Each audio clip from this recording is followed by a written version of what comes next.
अस्सलाम वालेकुम and welcome to another lecture on statistics. आज हमारा 47वां लेक्चर है स्टैटिस्टिक्स में और हम स्टडी कर रहे हैं मोड के कॉन्सेप्ट को। लास्ट लेक्चर में हमने देखा कि मोड का मतलब क्या है, इसका वैल्यू हम कैसे कैलकुलेट करते हैं।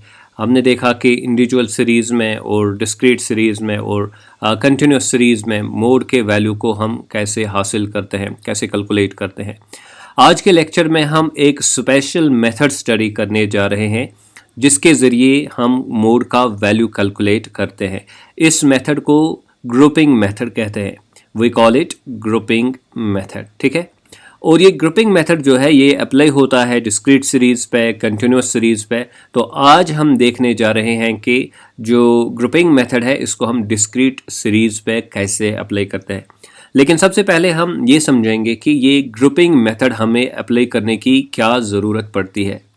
जैसा कि मैंने अभी बताया कि हमने तो ये बात सीखी कि इंडिविजुअल सीरीज़ में, डिस्क्रीट सीरीज़ में, कंटिन्यूस सीरीज़ में हम कैसे मोड का वैल्यू हासिल करते हैं। ये चीज़ हमने लास्ट लेक्चर में, जो फार्मूला है, जो प्रोसीजर है, मेथड है, वो चीज़ हमने सीखे वहाँ पे।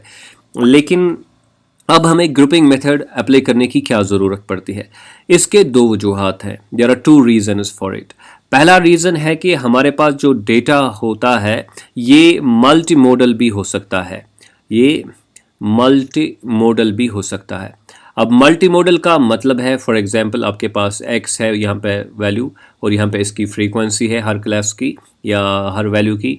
तो यहाँ पे x के वैल्यूज़ होंगे, राइट, और यहाँ पे फ्रीक्वेंसी होगी। अब फ्रीक्वेंसी फॉर एग्जांपल ये 20 है यहाँ फ्रीक्वेंसी और ये मैक्सिमम फ्रीक्वेंसी है। तो हम तो जिसकी अब मैक्सिमम फ्रीक्वेंसी होती है हम वही मोड तस्वुर करते हैं। लेकिन अगर फॉर एग्जांपल ये 20 मैक्सिमम फ्रीक्वेंसी है, दूसरा भी एक और क्लास है या वैल्यू है जिसकी फ्रीक्वेंसी 20 है, तो इससे ये पता चला कि बस एक ही क्लास या एक ही वैल्यू नहीं है जिसकी फ्रीक्वेंसी 20 है, मैक्सिमम है, बल्कि एक से ज़्यादा क्लासेस हैं जिनकी फ्रीक्वेंसी जो है वो मैक्सिमम है। यहाँ पे हमने 20 लिया मैक्सिमम। तो इस किस्म के डेटा को हम मल्टी मॉडल कहते हैं, जहाँ पे फ्रीक्वेंसी जो होगी या नंबर ऑफ ऑब्जर्वेशंस जो होंगी, अगर कुछ वैल्यूज़ की जो मैक्सिमम ऑब्जर्व यानी कि जिनकी फ्रीक्वेंसी मैक्सिमम होगी, रिपीटिशन मैक्सिमम होगा, अगर कुछ जो क्लासेस हैं या वैल्यूज़ हैं उनकी फ्रीक्वेंसी सेम होगी, मैक्सिमम तो होगी लेकिन सेम होगी, जैसे कि यहाँ पे 20 है, तो इसको हम मल्टी मॉडल डेटा कहते हैं।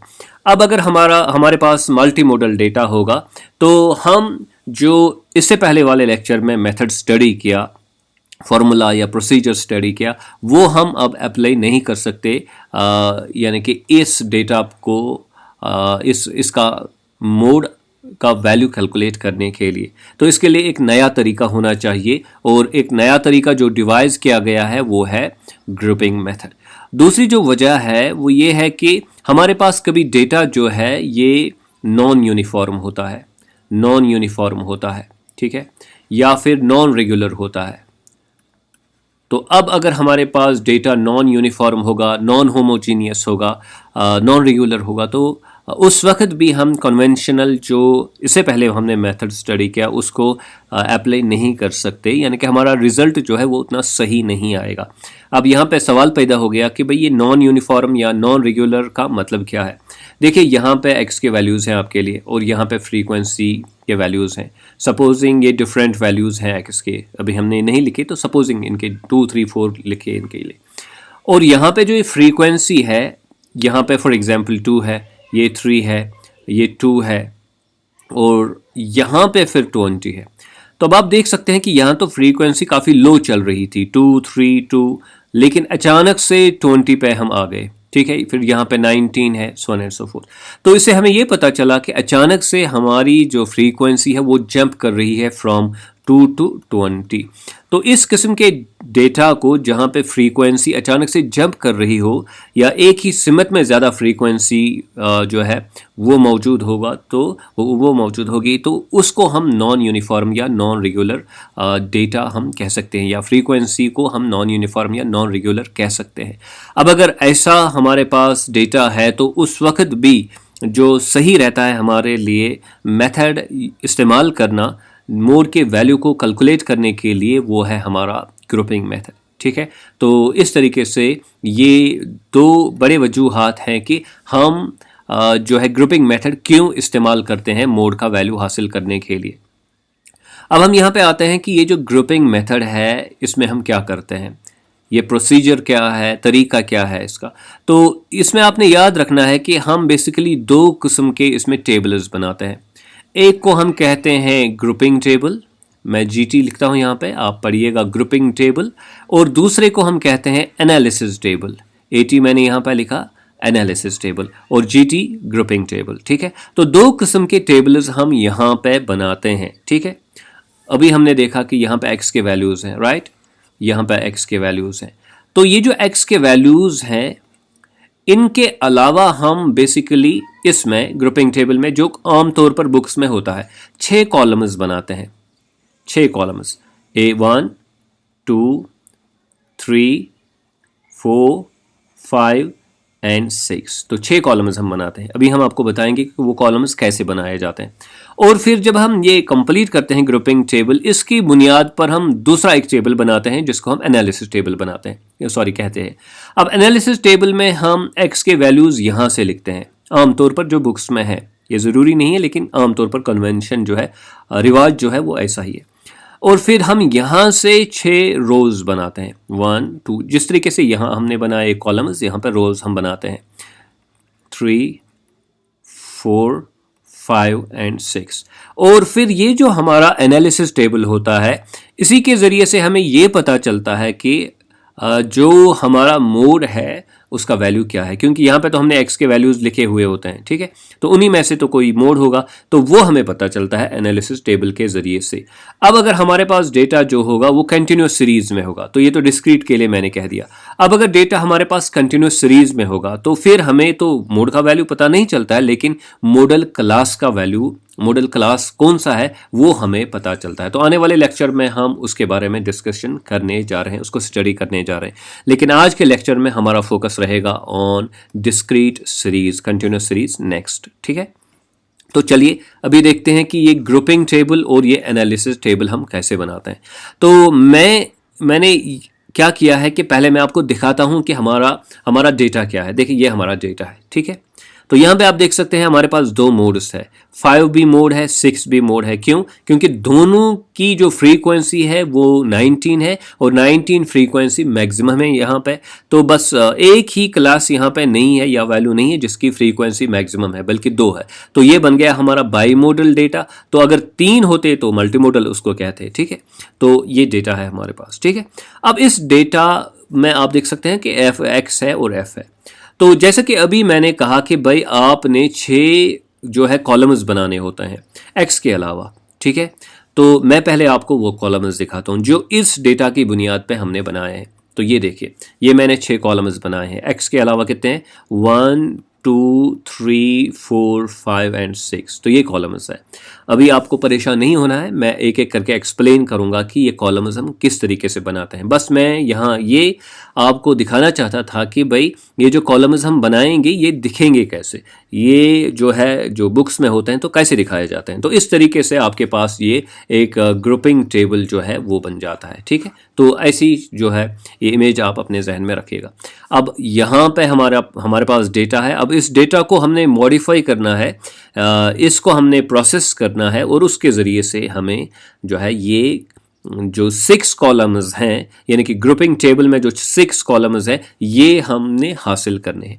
अब हम पहला जो यहाँ पे देखिए ये है, यहाँ पे ये हम कैसे हासिल करेंगे। ठीक है, तो ये डेटा है, इसमें से हमने पहला कॉलम हासिल करना है, तो वो हम कैसे करेंगे। तो ये देखिए कोई चेंज नहीं है यहाँ पे, बस मैंने x तो ऐसे ही लिखा, i यहाँ 1 यहाँ पे लिखा, यानी कि f फ्रीक्वेंसी के बदले में मैंने यहाँ पे 1 लिखा। ठीक है, तो ये हमारा पहला कॉलम बन गया, यानी कि जो आपकी फ्रीक्वेंसी होती है वो आपका पहला कॉलम होता है। तो यहाँ पे आप देख सकते हैं ये ही कॉलम है हमारा, क्योंकि फ्रीक्वेंसी भी यहाँ पे सेम है। ठीक है, तो फ्रीक्वेंसी आप चेक कर सकते हैं। तो हो गया पहला कॉलम जो है वो कंप्लीट हमारा हो गया।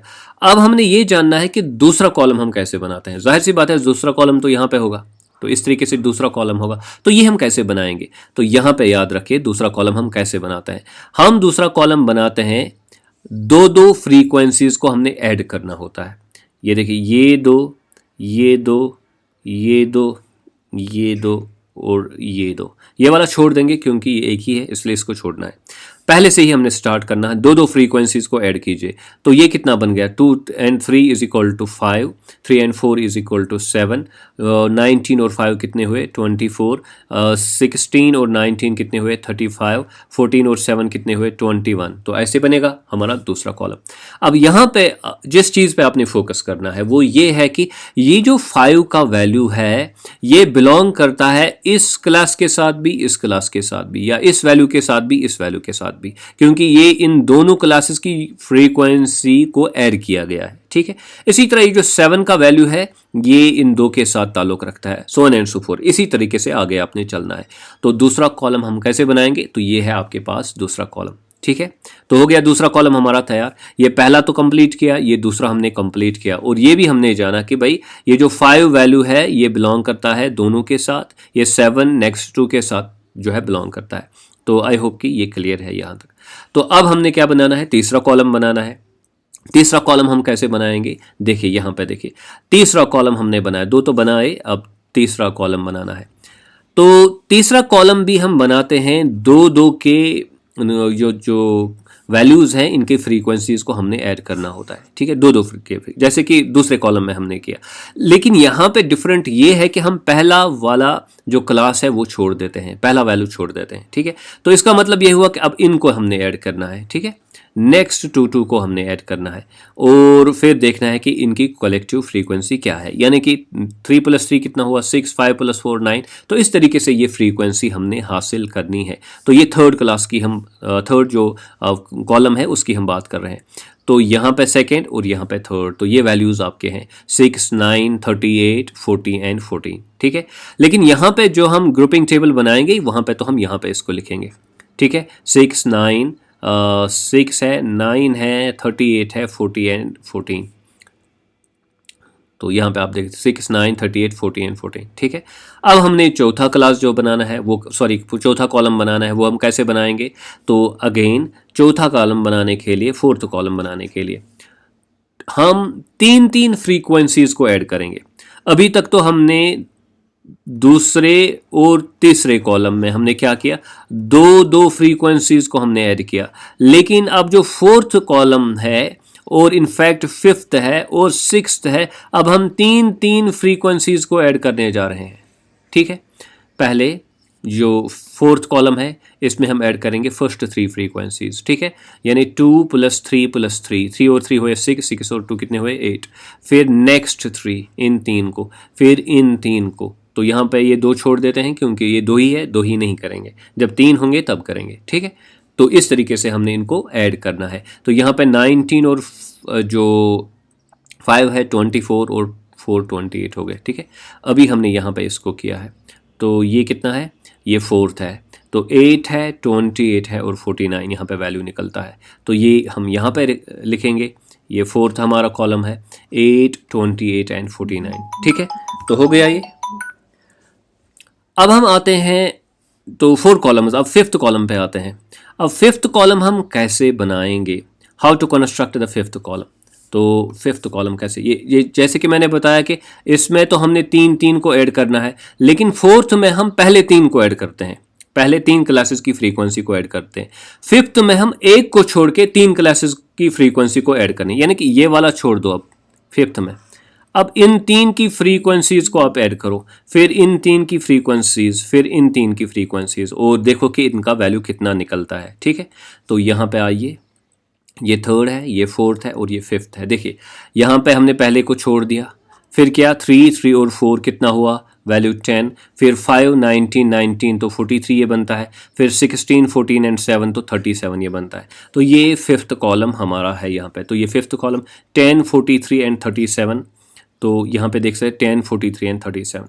तो अब हम आते हैं अपने सिक्स्थ कॉलम पे। तो ये सिक्स्थ कॉलम है, अगेन जैसे कि मैंने कहा कि 3 जो है फ्रीक्वेंसीज को यहाँ पे हमने ऐड करना होता है। तो यहाँ पे अब क्या हम करेंगे, यहाँ पे हम करेंगे अगेन 3 फ्रीक्वेंसीज तो ऐड करना है, लेकिन पहले 2 फ्रीक्वेंसीज को छोड़ देंगे, पहले 2 फ्रीक्वेंसीज को छोड़ देंगे। अब इन 3 को ऐड करेंगे, फिर इन 3 को ऐड करेंगे, फिर इन 3 को ऐड करेंगे।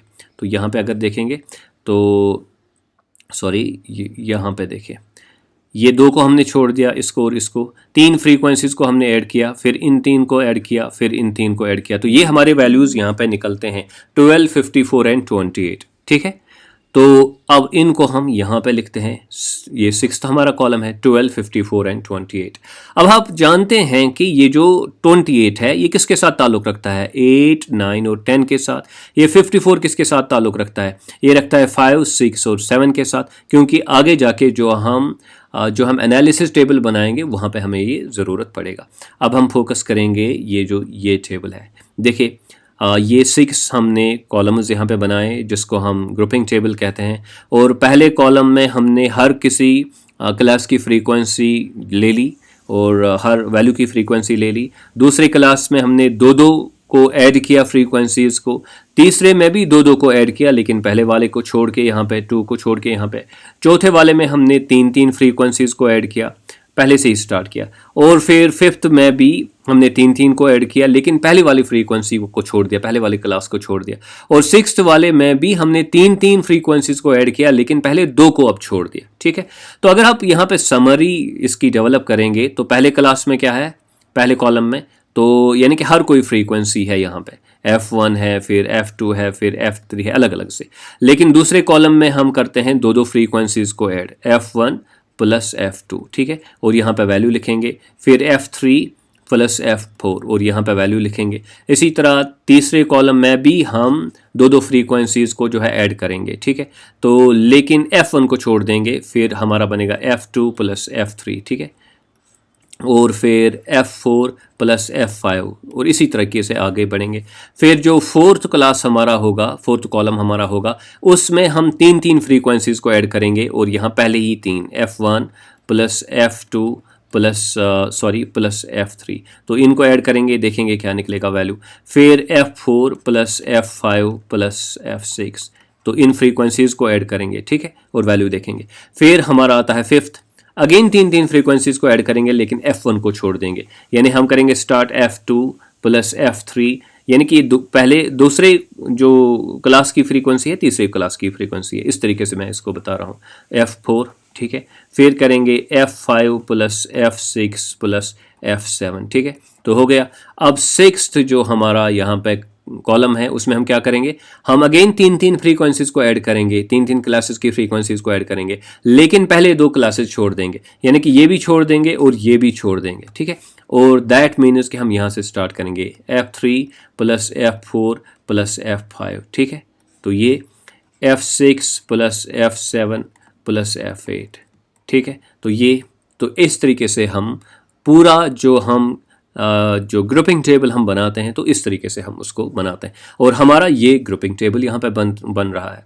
अब हमने क्या करना है, अब हमने एनालिसिस टेबल बनाना है on the basis of what, on the basis of जो हमारा ग्रुपिंग टेबल है। तो वो हम कैसे बनाते हैं ये हम दिखाते हैं आपको। तो अब हम आते हैं एनालिसिस टेबल पे। ठीक है, AT मैंने यहाँ पे लिखा, शॉर्ट फॉर्म इसकी एनालिसिस टेबल। एनालिसिस टेबल क्या होता है, मैंने पहले ही बताया कि आपने x के वैल्यूज़ यहाँ से लिखने हैं। ठीक है, और फिर जिस तरीके से अभी हमने कॉलम्स बनाए, अब यहाँ पे आपने रोज़ बनाने हैं, उनमें 1, 2, 3, 4, 5 और 6 रोज़ एडिशनल बनाने हैं, और लास्ट में टोटल इसका निकालना है। ठीक है, तो अभी हम प्रैक्टिकली दिखाते हैं कि ये कैसा होता है। तो ये रहा आपका एनालिसिस टेबल। यहाँ पे x के वैल्यूज़ हैं, देखिए यहाँ पे तो x के वैल्यूज़ ऐसे थे क्या ग्रुपिंग टेबल में। ठीक है, ये जो यहाँ पे आप देख रहे हैं, लेकिन एनालिसिस टेबल में तो यहाँ से है, ये यहाँ से स्टार्ट हो रहे हैं और यहाँ को जा रहे हैं। ठीक है, 1 to 10, यहाँ 1 to 10 कहाँ से थे, ऊपर से नीचे की तरफ। ठीक है, अब यहाँ पे तो हमारे कॉलम्स थे 1, 2, 3, 4, लेकिन यहाँ पे हमारे यहाँ रोज़ है। ठीक है, अब एक्चुअली आपको करना क्या है इसके साथ, why do you need this, वो चीज़ आपने जहन में रखनी है। देखिए यहाँ पे आपने देखना है कि जो पहला रो है, ठीक है, उसमें आपने क्या लिखना है, उसमें आपने लिखना है कि पहले कॉलम का जो मैक्सिमम वैल्यू है वो किसको मिलता है। तो यहाँ पे आइए, ये पहला कॉलम है आपका। ठीक है, ये वाला, तो बताइए सबसे ज़्यादा वैल्यू किसका है, तो ये तो 19 है सबसे ज़्यादा वैल्यू, और ये किसका है, ये 5 का भी है और 6 का भी है, 5 का भी 19 है और 6 का भी 19 है, यानी कि आप 5 और 6 के लिए यहाँ पे जो है यहाँ पे टिक लगाइए, ये 5 के लिए भी होगा और ये 6 के लिए भी होगा। गेटिंग दिस, 5 के लिए भी टिक और 6 के लिए भी टिक। यूं समझो कि 5 को भी 1 मार्क्स मिल गया और 6 को भी 1 मार्क्स मिल गया, क्योंकि इनकी ही फ्रीक्वेंसी पहले कॉलम में सबसे मैक्सिमम थी। अब नेक्स्ट रो में आपने क्या देखना है, आपने नेक्स्ट रो में देखना है कि नेक्स्ट कॉलम में सबसे ज़्यादा फ्रीक्वेंसी कौन सी है और वो किसकी है। तो सबसे ज़्यादा फ्रीक्वेंसी 35 है, ठीक है। और ये किसकी फ्रीक्वेंसी है, ये 6 और 7 की फ्रीक्वेंसी है, इज़न्ट इट। तो यहाँ पे आप क्या करेंगे, नेक्स्ट कॉलम में फ्रीक्वेंसी जो सबसे ज़्यादा किसकी है, एक तो 6 की है, ये देखिए ये इसके हिसाब से देखना है, ये 6 के हिसाब से और ये 7 के हिसाब से, ठीक है। अब थर्ड कॉलम में क्या देखना है आपको, थर्ड जो रो है उसमें आपने देखना है कि थर्ड कॉलम में सबसे ज़्यादा फ्रीक्वेंसी किसकी है। तो वो ये 40 है। ये 40 किसके साथ बिलोंग करता है, तो ये 40 जो है ये बिलोंग करता है 7 और 8 के साथ। चलिए यहाँ पे कंफर्म करते हैं, इसको सही तरीके से देखते हैं। ये सेकंड है, ये थर्ड है, तो 40 है और इसका किसके साथ ताल्लुक है, 7 और 8 के साथ, ठीक है। तो 7 और 8 के साथ, तो थर्ड रो में यहाँ पे टिक मारिए 7 को और किसको, और 8 को, ठीक है। फोर्थ में देखिए, फोर्थ कॉलम में किसकी फ्रीक्वेंसी सबसे ज़्यादा है, तो वो 49 है। और 49 किसकी फ्रीक्वेंसी है, चलिए यहाँ से ज़्यादा सही अंदाज़ा होगा, हम फोर्थ कॉलम में देख रहे हैं 49 किसकी फ्रीक्वेंसी है, यह है 6, 7 और 8 की। तो यहाँ पे देखिए फोर्थ कॉलम में 6, 7 और 8, 6 को टिक मारिए, 7 को टिक मारिए और 8 को टिक मारिए, ठीक है। अब आइए फिफ्थ कॉलम में देखिए सबसे ज़्यादा फ्रीक्वेंसी कौन सी है, 43 है। और ये किसकी फ्रीक्वेंसी है, फिफ्थ कॉलम की सबसे ज़्यादा फ्रीक्वेंसी जो है वो 43 है। It belongs to 4, 5 and 6। तो 4, 5 और 6 को टिक मारिए यहाँ पे फिफ्थ कॉलम की। तो ये 4 की टिक हुई, ये 5 की और ये 6 की, ठीक है। अब फिफ्थ के बाद तो सिक्स्थ हमारा टोटल लास्ट वाला रह जाता है, तो ये सिक्स्थ कॉलम है। अब यहाँ पे सबसे ज़्यादा फ्रीक्वेंसी 54 है, सो इट इज़ दिस 54, ठीक है। ये किसकी फ्रीक्वेंसी है, 5, 6 एंड 7, ठीक है। तो यहाँ पे हम 5, 6 और 7 को टिक मारेंगे, ये है 5, 6 एंड 7, ठीक है। तो कंप्लीट हमारा हो गया, हमने सारे जो रोज़ हैं वो कंप्लीट किए, first, second, third, fourth, fifth and sixth, यानी कि हर कॉलम से एक एक रो के लिए हमारे लिए वैल्यूज़ निकलेंगे। अब आपने जो है यहाँ पे देखना है कि टोटल किसको कितने मार्क्स मिलते हैं। देखिए 0 को तो 0 मार्क्स मिल रहे हैं क्योंकि कोई टिक इसको नहीं मिल रहा है, कोई मार्क्स इसको नहीं मिल रहा है। 1 को भी 0, 2 को भी 0, 3 को भी 0, 4 को 1 मिल रहा है क्योंकि एक टिक जो है वो इसको मिल रहा है। 5 को 3 टिक्स मिल रहे हैं, ठीक है। और ये जो हमारा 6 है इसको 1, 2, 3, 4, 5 टिक्स मिल रहे हैं। और ये जो 7 वाला है इसको हमें 4 टिक्स मिल रहे हैं। और फिर 8 को 2 टिक्स यानी कि 2 मार्क्स मिल रहे हैं। 9 को 0 और 10 को 0 यहाँ पे मिल रहा है। तो यहाँ पे आप देख सकते हैं कि जो सबसे ज़्यादा जो मार्क्स मिल रहे हैं वो किसको मिल रहे हैं, टिक मार्क्स किसको मिल रहे हैं, वो 6 को मिल रहे हैं, ठीक है। तो इस तरीके से 6 जो है वो हमारा मोड यहाँ बनता है। 6 is our mode over here. तो मोड का वैल्यू जो आपने अब लिखना है वो लिखना है mode is equal to 6 in this case. तो वापस जाइए पहले डेटा पे, तो ये डेटा है आपका, चलिए इसमें ज़्यादा साफ नज़र आता है। तो यहाँ पे आप देख सकते हैं कि 5 के लिए भी 19 है, 6 के लिए भी 19 है, लेकिन जो मोड का वैल्यू हमारे सामने आ गया वो 6 का है। तो यहाँ पे थोड़ा बहुत अगर आप फोकस करेंगे, ये जो 5 के ऊपर की तरफ अगर आप जाएंगे तो फ्रीक्वेंसीज कम है, और जो 5 के नीचे या 6 के नीचे आप जाएंगे तो फ्रीक्वेंसीज का वैल्यू जनरली ज़्यादा है। इसलिए 6 को प्रेफरेंस यहाँ पे मिला इन कंपेरिजन टू 5। तो 5 जो है ये मोड का वैल्यू नहीं है, 6 हमारे मोड का वैल्यू यहाँ पे बनता है। हालांकि हमारे पास बाई मॉडल डेटा था या मल्टी मॉडल डेटा था, लेकिन फिर भी ग्रुपिंग टेबल और एनालिसिस टेबल के ज़रिए से we were able to find a single value mode in this case।